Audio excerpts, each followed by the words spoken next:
جب زبان مصطفیٰ نے ہلائی، لب پہ اللہ کی بات آئی۔ جب زبان مصطفیٰ نے ہلائی، لب پہ اللہ کی بات آئی۔ ہاتھ تکیا ہے بستر چٹائی، اور حصے میں ساری خدائی۔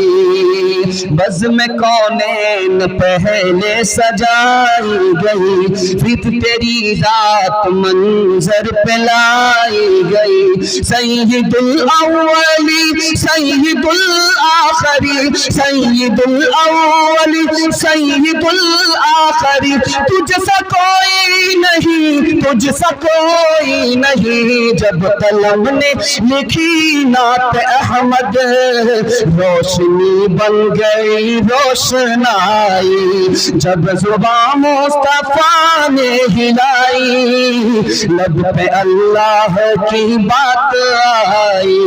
دست قدرت نے ایسا بنایا تجھے، جملہ اوصاف سے خود سجایا تجھے۔ اے ازل کے ہنسی، اے ابد کے ہنسی، اے ازل کے ہنسی، اے ابد کے ہنسی، تجھ سا کوئی نہیں، تجھ سا کوئی نہیں۔ تم جہاں تک نہ پہنچے فرشتوں، ہے وہاں تک ہماری رسائی۔ ماشاءاللہ اچھا ماحول ہے، بہت خوبصورت ماحول میں آپ سن رہے ہیں۔ جلسہ آپ کا کنارے کو لگ رہا ہے۔ سیرت کے حوالے سے آپ کو پہلا پیغام دینے کے لیے جا رہا ہوں۔ ماشاءاللہ بڑی بیداری آئی ہے، دل خوش کر دیا آپ نے کہ آپ صحیح میزبان تھے اور میزبانی کا آپ نے حق ادا کر دیا۔ دین دنیا دونوں کی بھلائی سے اللہ آپ کو مالا مال فرمائے۔ کھاتا کھلا ہے، ہمارے نبی غریب ہے، اور جس خاتون نے نکاح کیا وہ امیر ہے، مالدار عورت ہے۔ مالدار عورت نے غریب جوان سے شادی کیوں کیا، یہ راز آپ کے سامنے آ رہا ہے۔ اس عورت کو پتا تھا کہ آنے والے دور میں جو آخری نبی ہوں گے، لگتا ہے کہ یہی ہوں گے۔ اس امید پر مالدار عورت نے غریب جوان سے نکاح کر لیا۔ دوسری بات کو یاد رکھیے، غار حرا میں جبریل کو دیکھا ہے ہمارے نبی نے، گھبرا کر کے بیوی کے پاس آئے، کہا میں نے پہلی بار فرشتے کو دیکھا ہے، مجھے ڈر لگتا ہے کہ میں تباہ ہو جاؤں گا۔ تو بیوی نے کہا تباہ تو وہ ہوتا ہے جو غریبوں کی مدد نہیں کرتا، تباہ تو وہ ہوتا ہے جو یتیموں پر دھیان نہیں دیتا، تباہ تو وہ ہوتا ہے جو مہمان کی مہمان نوازی نہیں کرتا، تباہ تو وہ ہے جو مصیبت میں غیر کے کام نہیں آتا۔ آپ یتیموں کی مدد کرتے ہیں، غریبوں کے لیے آپ کماتے ہیں، مہمان کی مہمان نوازی کرتے ہیں، مصیبت میں آپ غیر کے کام آتے ہیں۔ آپ تباہ نہیں ہو سکتے، آپ کو کوئی برباد نہیں کر سکتا۔ دو تین مثال آپ کے سامنے آ رہی ہے، دھیان سے سنیے گا۔ آج پورا گھر کما رہا ہے، خرچہ پورا نہیں ہو رہا ہے۔ یہ راز میں آپ کو بتانے کے لیے جا رہا ہوں۔ اللہ نے ہمیں غریب نہیں بنایا، ہم اپنے چال سے غریب ہیں۔ یہ راز آپ کے سامنے رکھنے کے لیے جا رہا ہوں، بہت دھیان سے سنیے گا۔ روزی کی مثال ڈاکٹر کی دوائی کی طرح ہے۔ ڈاکٹر کسی کو دوا زیادہ دیتا ہے، کسی کو دوا کم دیتا ہے۔ کیا مطلب ہوا؟ جس کی بیماری تھوڑی سی دوائی میں ختم ہو جائے گی اس کو تھوڑی دوائی ملتی ہے، جس کی بیماری زیادہ دوائی میں ختم ہوگی اس کو زیادہ دوائی ملتی ہے۔ اسی طرح یہ روزی کسی کو زیادہ ملتی ہے، کسی کو کم ملتی ہے۔ دوسری بات کو یاد رکھیے، پورا گھر کما رہا ہے، خرچہ پورا نہیں ہو رہا ہے، مطلب یہ ہے کہ گھر سے برکت اڑ گئی ہے۔ برکت کیسے اڑ گئی؟ اللہ کا خوف اٹھ گیا، اللہ کا خوف اٹھنے کی وجہ سے برکت اٹھ گئی۔ پورا گھر مل کر کے کما رہا ہے، خرچہ پورا نہیں ہو رہا ہے۔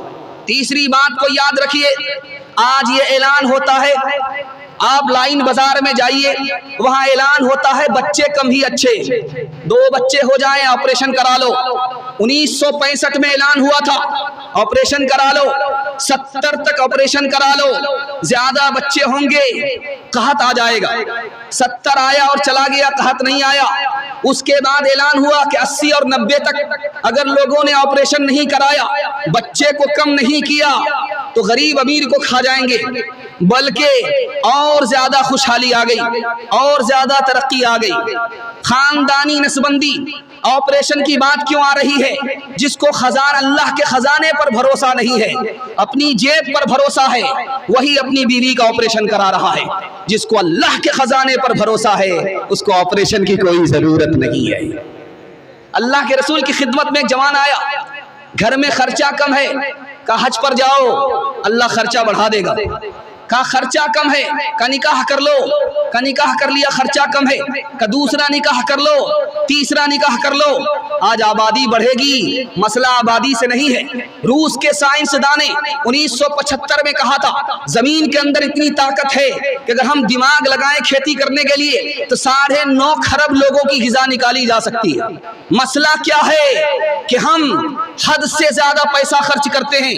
گٹکا کھانے میں کتنا پیسہ خرچ ہوا ہے سن کر کے آپ کو حیرت ہوگی۔ سندھ ہندوستان سے باہر کا حصہ ہے، ہندوستان میں پہلے تھا۔ کتنا پیسہ گٹکا میں لوگوں نے تھوکا ہے؟ 12 ارب روپیہ گٹکا میں تھوک دیا ہے۔ ہم اپنے چال سے غریب ہیں، اللہ نے ہمیں غریب نہیں بنایا ہے۔ انشاءاللہ آمدنی 98 ہوگی، خرچہ روپیہ ہوگا۔ جوش کے ساتھ ہاتھ اٹھائیے، بالکل صحیح جا رہا ہے۔